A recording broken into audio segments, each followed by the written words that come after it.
So what is your name, age, and relationship to the viewer? Linda McCullough. I'm 77, and you are my grandson.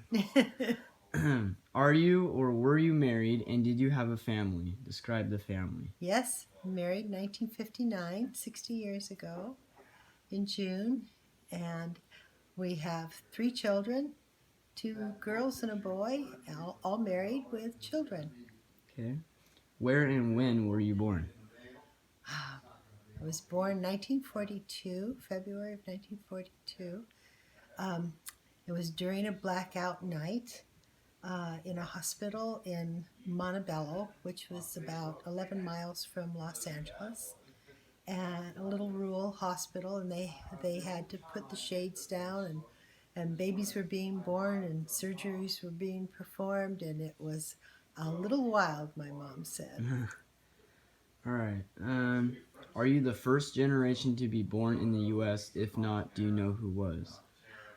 Yes and no. Well, let's see. I'm not the first generation.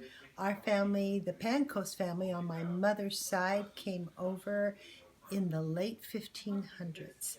So my mother's generation have been here at least 8 generations. Wow, that's pretty crazy.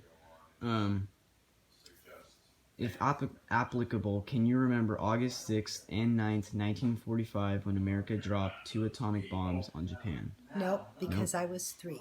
Okay.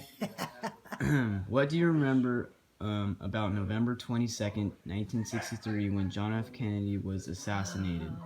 Many people have said hope in America died a little that day. Do you agree? And how did Americans Well, change? I can't speak for other people. I wouldn't say hope for America died for me. It would take a whole lot more than that. But it was disappointing and sad and frightening because no one had been assassinated that we had known of except Abraham Lincoln. And we were mortified at the thought that anyone was so unpatriotic as to kill one of our own presidents. So my generation, at least, was very saddened by the whole thing. I don't think it affected my overall view of our country. I just was hoping they would catch him and do what was right and find out why it had happened. We know more now, but at the time it was pretty amazing and scary. I can remember the day very clearly. Everybody remembers what they were doing the day John F. Kennedy died. And I watched television probably for 3 days through his memorial and everything. We watched everything. And in those days we did, like when man went on the moon. Yeah. And we watched it all on television. That's pretty neat. Let's see.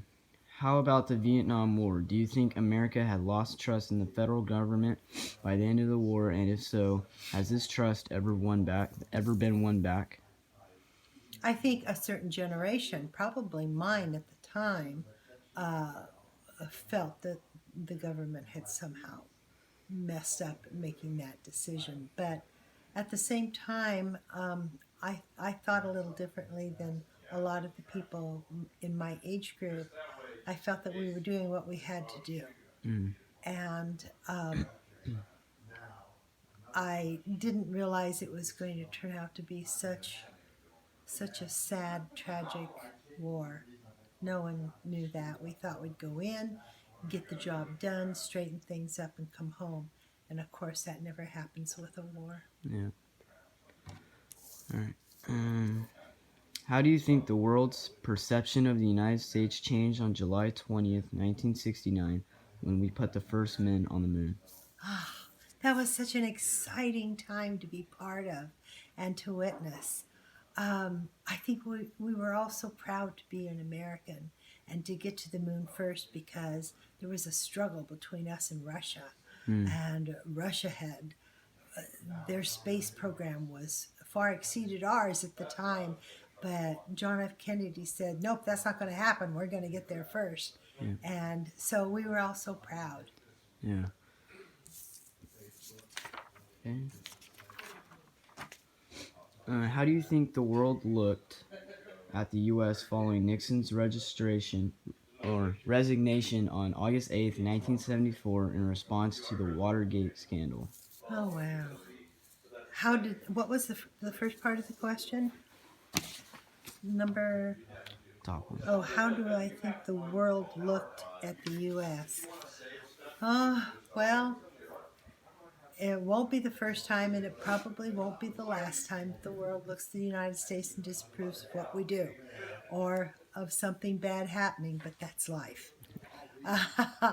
And we're the only country in the world that is free with a democracy that everyone, but look at the world. The world is flooding to come to the United States. Why? Because they want freedom, and because they want safety for their children, and because they want a good life. So how does the world look at us because of Nixon? It was a mistake, and we move on. Yep. Okay, in what way do you think our nation changed on November 9th, 1989, when the Berlin Wall came down, effectively ending the Cold War? Boy, I've seen a lot of good stuff. That was fun too, to see that happen, because the Cold War was very scary to my age group. Mm. And we had, when we were kids, we had to have practice that there just might be a bomb to go off. And in Montebello, we had sirens go off, and we would practice drills and get under our desk and put our heads down and our hands over our neck. And the Cold War was pretty scary to my age group. Yeah. So when that wall came down, yoo-hoo, Everyone was happy. freedom. Yeah. Yeah. All right. And what do you remember about September 11th, 2001, when the country experienced the terrorist attacks on the Pentagon and World Trade Center? How was America changed by this? Oh, wow. I think that was a huge change. The new millennium, technology advancing at a humongous pace.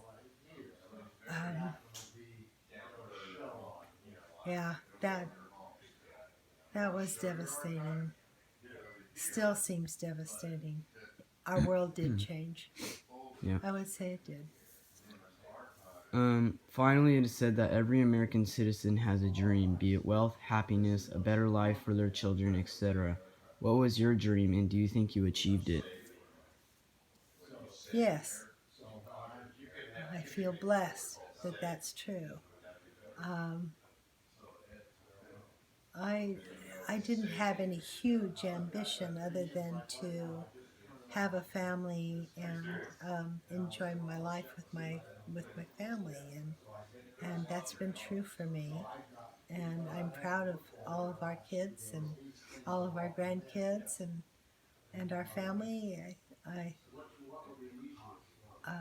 Yeah, I would say all my dreams have come true. All right.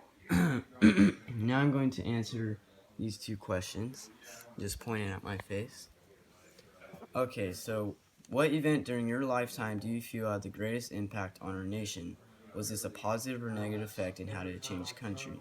So I feel after 9/11, when we found out that bin Laden had the effect on that, in 2011 they found and killed bin Laden, and so I think had the greatest impact on our nation because everyone was relieved to have him gone, so that he couldn't cause any more damage.